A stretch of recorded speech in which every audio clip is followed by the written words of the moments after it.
What a difference a year makes. Sometimes it doesn't make any difference. May 14th is the 1-year anniversary of the people of North Stonington voting to settle with Firefly Farms and to accept $100,000 to use for open spaces elsewhere in our town. So what has Firefly done in the last year? We received our humane certification. We started our herd of critically endangered Randall lineback cattle. We are now up to 37. We were asked to take a herd of threatened guinea hogs from a farm museum that was closing. Beth was asked to become a member of the board of the Livestock Conservancy. Vanessa is hatching out our threatened breed of Dorking chickens. We have added by birth to our critically endangered mulefoot hogs, and we are loaning out our red wattle boar to help others increase their herd. We still keep tri-heritage and quad-heritage pigs. We imported an incredible post driver from Scotland to help us get our fences in. We purchased a new-to-us tractor with lots of years left on it. We are building our own fiberglass fence post. We are building a processing house to be approved by the USDA. We put up 6 12-ton silos to hold the custom feeds we created. We are working with the top restaurants in the region, and we are hoping to continue to grow. We are in 3 farmers markets and hope to be in more. We are active in town affairs. We belong to and support the Avalonia Land Conservancy. We support the Wheeler Library, our 4-H clubs, the North Stonington Business Association, and once again, there will be a Firefly Farms Little League team. What has happened with the settlement the townspeople voted for a year ago? Nothing. Is there a reason for that? Could be. So who's representing the townspeople that voted for this in that process through the court proceedings? Who's representing it? Who is carrying the will of the people that voted in that referendum to accept that through the court process? It would seem to me that if the town people voted at a referendum for the town to accept the offer from Firefly Farms, that the selectmen have an obligation to go to the court and support what the townspeople voted for. My question to you is, have the Board of Selectmen done that? I don't agree with your comments, sir. No, we have not done that. I'm asking if you, as the governmental body of this town, are supporting the wishes of the voters. And it appears not. Remember when the selectmen filed suit 4 days before the town meeting and 11 days before the referendum? We asked for a town meeting, but the selectmen called for that referendum. Do you remember when Nick refused to acknowledge that it was the town suing Firefly? Just for the record, please, would you state who instigated the suit in which we are involved?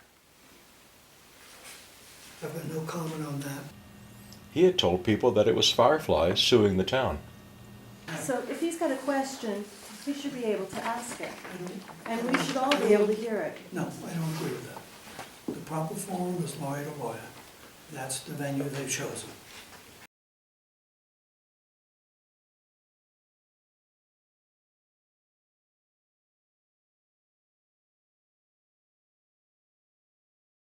Do you remember how surprised we were when the vote was so close? Now we know why. That vote had no meaning at all, and that's the way it was presented to the general public.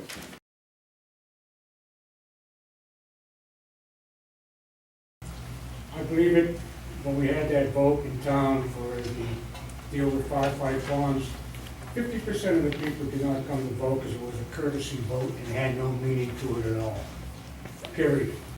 And that we can't proceed because of the nature of the issue without a court ruling. And that was done just before the vote because you knew it was coming up. We've been working on this for a long time, so. So you purposely pressed forward to undermine the vote? There's a fundamental difference between a friendly legal action and an aggressive, unfriendly legal action. And what we have before us at this point is an aggressive, unfriendly legal action taken solely to circumvent any outcome from a referendum which you gentlemen called for at the expense to this town of around $5,000. So in your filing 4 days before the vote, I believe you undermined, circumvented, and therefore decided to disregard any wishes that the voters of this town might have with regard to this subject. And I understand what you're saying about you made your intent known to the bank at the sale of his property. Before this. Right before, okay. When the Y went for their first mortgage, did you do the same thing? When the Y went for its first mortgage on the property, did the town notify the bank? When the Y went for its second and third mortgage, when the other party tried to purchase the property, did the town do the same thing? Because according to the rest of the townspeople who I've spoken to, the answer is no. We didn't feel it was appropriate at that time, no. The Connecticut Supreme Court has already ruled on whether or not a first selectman is free to ignore the will of the townspeople, the town meeting, and the townspeople's vote on a referendum. Morris versus Cogden, Connecticut Supreme Court, and I quote, "Indeed, history supports the conclusion that the selectmen do not wield powers separate and distinct from those held by the town meeting, but act as agents of the town meeting." Is it normal procedure to have many selectmen's meetings that lead to a town meeting to discuss an issue, which then goes to referendum, where people come and vote using the voting machines, and have that vote have no meaning? Wait a minute, Have wait a a minute, vote wait- that doesn't count. Why? Wait a minute. You're misrepresenting the facts. That vote was conditioned. The conditions weren't met. Therefore, it's void. I just want to clarify. And so, thank That you for your vote was clarification. conditioned. The conditions weren't met. Therefore, I consider it void.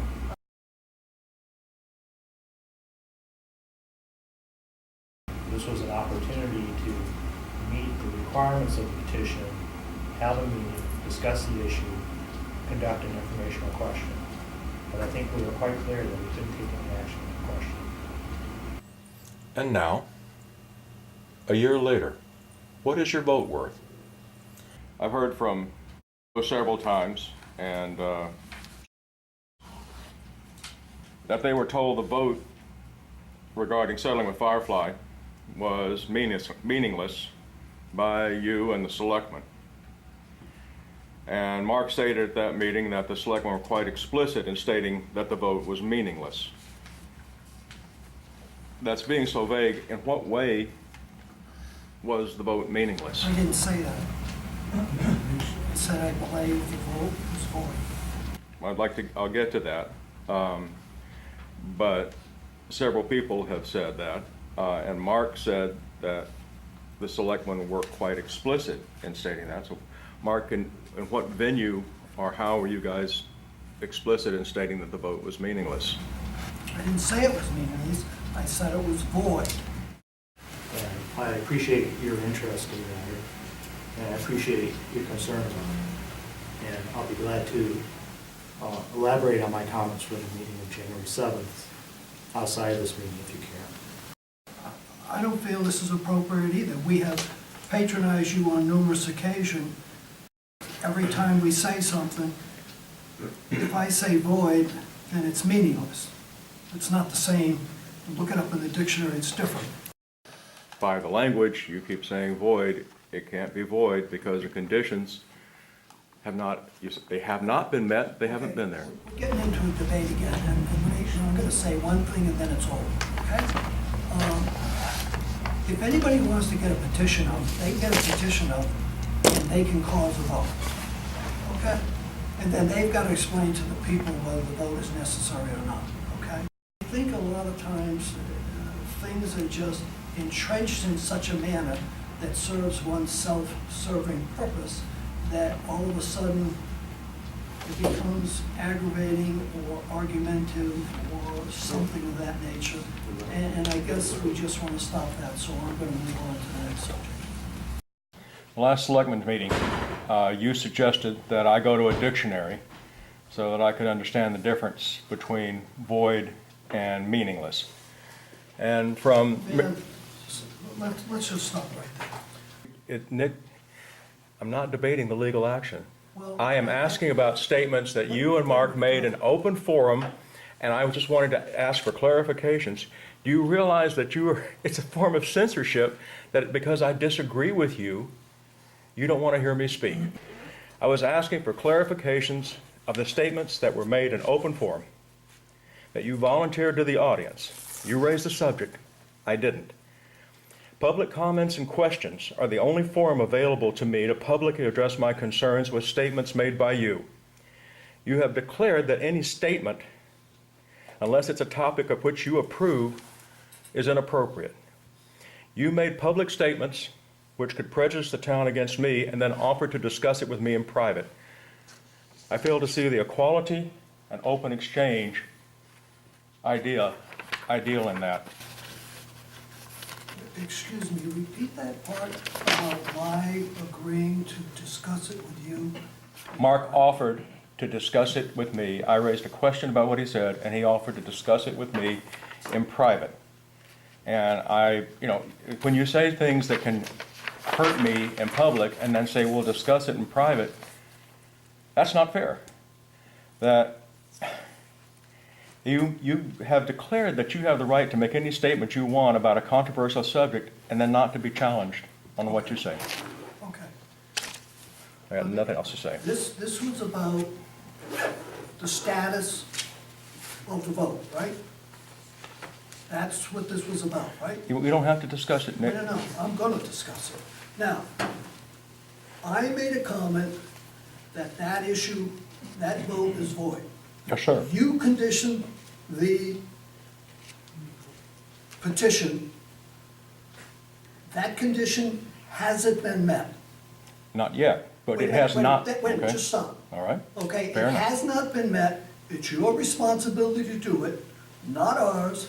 That's your initiation, so I declared it void. The end. Do you believe in the law of the land and the will of the people? Every vote is important. It's still an expression of the people. This is to the Selectmen in general. It's a question about town governance. What legal authority would allow any first selectman to declare any vote of the townspeople void? He doesn't. Okay, so then a first selectman is not empowered to declare a vote void? No. Okay, thank you. Or do you believe? So I declared it void. The end. Happy anniversary, Nick.